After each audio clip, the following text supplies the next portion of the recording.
అందరికీ నమస్తే అండి. తమిళ అగ్ర హీరో విజయ్ దళపతి టీవీకే పార్టీ అధినేత.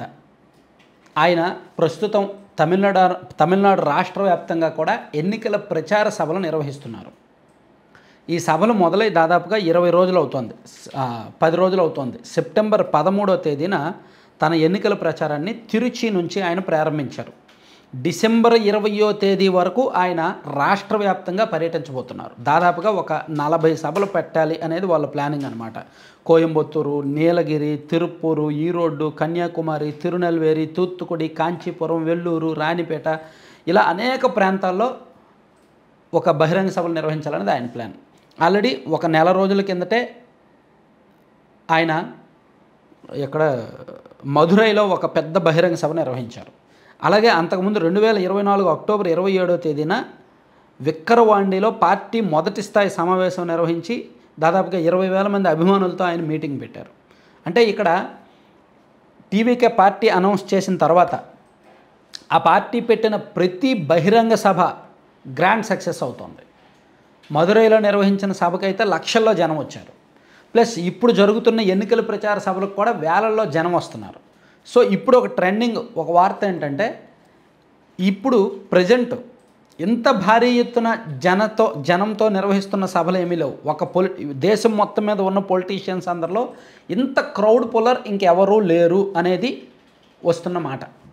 గతంలో ఎన్టీఆర్ గారు సభలు పెట్టినప్పుడు, అంతకుముందు ఎంజీఆర్ గారు సభలు పెట్టినప్పుడు, ప్లస్ చిరంజీవి గారు ప్రజారాజ్యం పార్టీ స్థాపన సందర్భంలో సభ పెట్టినప్పుడు, ప్లస్ జనసేన పార్టీకి సంబంధించి ఆవిర్భావంలో ఒక 2-3 సభలు పెట్టినప్పుడు, తెలుగుదేశం పార్టీ మహానాడు ఒంగోలులో జరిగింది చూసారా సభలు, ఆ సభలు పెట్టినప్పుడు, అలాగే బీజేపీ వాళ్ళు గుజరాత్లో ఒక భారీ మీటింగ్ పెట్టినప్పుడు, ఉత్తరప్రదేశ్లో యోగి గారు ఒక మీటింగు, ఇలా ఈ సభలన్నీ కూడా మన భారతదేశ రాజకీయ చరిత్రలో ఇటీవల ఈ 5 సంవత్సరాల నుంచి కూడా ఉన్నాయి, ఒక స్థాయిలో ఉన్నాయి. వాటన్నింటినీ మించిన స్థాయిలో ప్రస్తుతం తమిళనాడులో ఈ విజయ్ బహిరంగ సభలు చరిత్ర సృష్టిస్తున్నాయన్నమాట. భారీగా జనం వస్తున్నారు.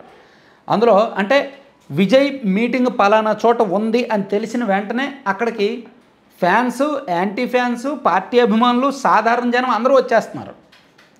సో ఇక్కడ మీరు చేసే ఫస్ట్ కామెంటు, సినీ సెలబ్రిటీలకు జనం ఖచ్చితంగా వస్తారు. ఎస్, నేను కూడా అదే అంట. సినిమా సెలబ్రిటీ, అందులోకి తమిళనాడులో సినిమా అంటే ఒక పిచ్చి.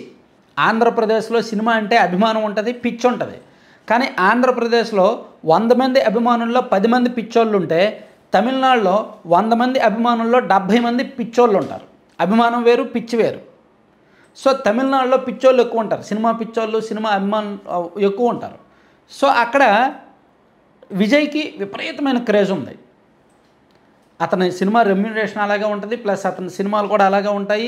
మేబీ అతని యాక్షన్ తెలుగులో చాలామందికి నచ్చకపోవచ్చు, కానీ తమిళనాడులో అతనికి విపరీతమైన ఫ్యాన్ బేస్ ఉంది. రజనీకాంత్ గారి తర్వాత ఆ స్థాయిలో అంతటి ఫ్యాన్ బేస్ ఉన్నది తమిళనాడులో అతనికే. సో విజయ్ మీటింగ్కు అందుకే జనం భారీగా వస్తున్నారు.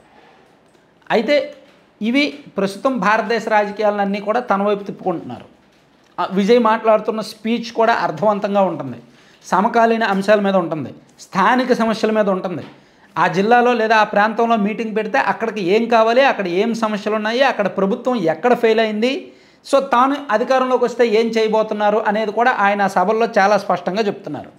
ప్లస్ ఆయన సభ నిర్వహణ తర్వాత ఒక వారం రోజుల పాటు సోషల్ మీడియాలో ఆ సభ తాలూకు విజువల్స్ అన్నీ దుమ్ము దులిపేస్తున్నారనమాట.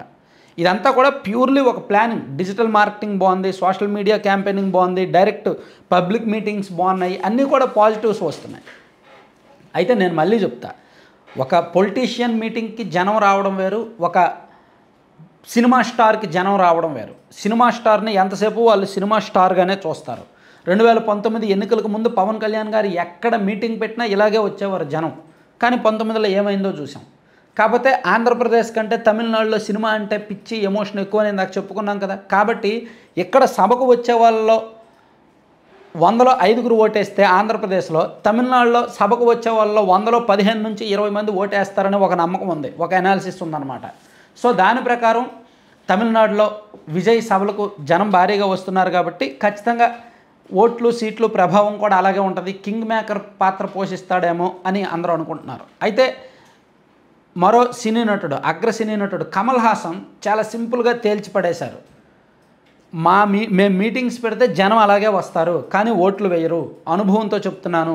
కాబట్టి విజయ్ మీటింగ్కి జనం వచ్చినా సరే మేము పట్టించుకోం, మాకు అవసరం లేదు, అవేమీ ఓట్లు పడే జనం కాదు అని చాలా సింపుల్గా ఒక ముక్కతో తేల్చేశారు కమల్ హాసన్ గారు. సో ఇది మొత్తానికి తమిళనాడుకి సంబంధించి టీవీకే మీటింగ్కి సంబంధించి ఉన్న అప్డేట్ అనమాట. Thank you.